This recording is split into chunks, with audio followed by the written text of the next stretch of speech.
This is the chapter 3, classification of material. The first thing that we need to understand is what is classification. Grouping similar things together is called classification. Means we have to group same or similar things in a particular group, that is known as classification. Why classification is important?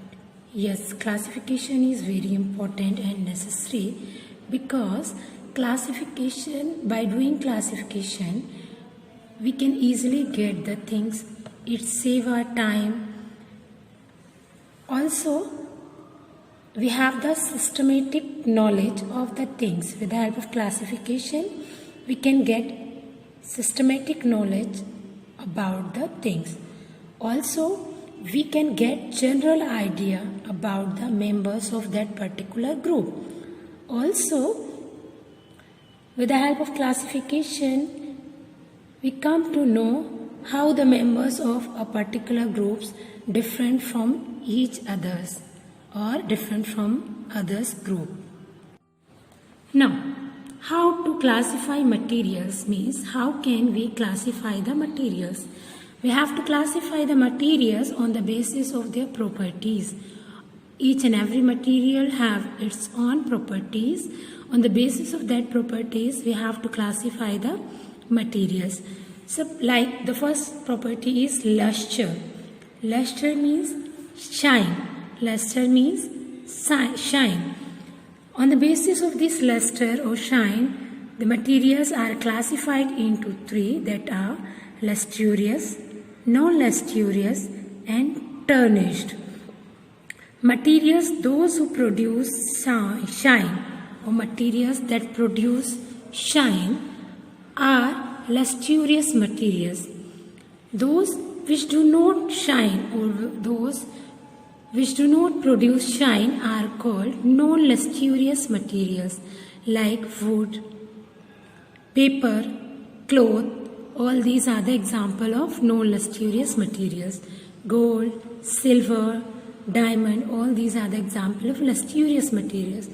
And tarnish means the material those who lose its shine due to some external effects like exposure of air, moist environment, all that. Now, on the basis of smoothness of surface, we can also classify the materials into two groups, that are smooth and hard. Smooth materials and hard materials. The materials those whose surface is smooth are come in smooth materials group, and those whose surface is hard come under the hard materials group. Now the next property is transparency. The transparency is the property of material. In this property, materials allow light to pass through it, and on the basis of it, we can classify these materials into three groups: transparent, opaque and translucent. The materials those who allow light to pass through them are known as transparent, like glass or some plastics. Some materials that do not allow light to pass through them are opaque materials like wood, cardboard, etc. etc. Then translucent materials are those materials who allow partially light to pass through them, like frosted glass, oiled paper, all these. Again, on the basis of hardness, we can classify the materials into two groups, that is hard materials and soft materials. If the materials are hard, by pressing it, they are come under the group of hard materials. If the materials are soft by pressing, these materials are come under the group of soft materials. So those materials that can be bend or change their shape without breaking it, and we can use that materials to drawn into the wire. Those type of materials are ductile materials.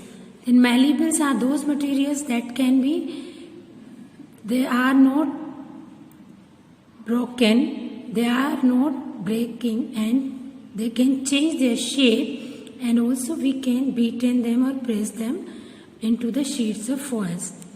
And the last one is brittle. Brittles are those materials that can be broken when we are going to change their shape. Now, on the property of floating and sinking, we can also group the materials into two types. That is, some materials, those can be float on the water, and some materials are sinking in the water. Materials, those whose density is less than water, they can be float on the water, and whose density is more than the water, they can be sink in the water. Now, on the basis of solubility, materials are also classified into two types, that are soluble materials and insoluble materials. When a solid dissolve in a liquid, known as soluble materials. When solid does not dissolve in liquid, are known as insoluble materials. When a liquid is dissolved in another liquid, is known as miscible liquid.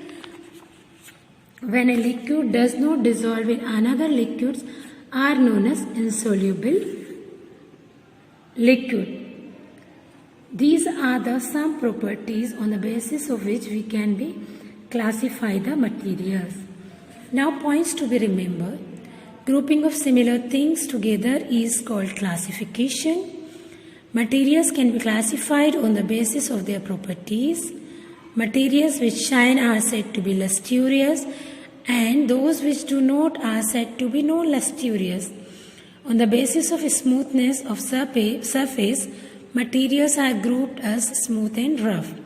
On the basis of the ability to allow light to pass through, materials can be grouped as transparent, translucent, and opaque. The solid materials is said to be ductile if it can be bent or its shape can be changed without breaking. Such materials can be drawn into wire.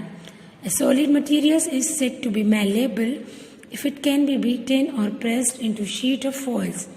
Or solid materials that break on being bent, beaten, or pressed is brittle materials. A solution is a homogeneous mixture. Materials that dissolve in water are said to be soluble in water, and those which do not dissolve in water are said to be insoluble water. Thank you. Have a nice day.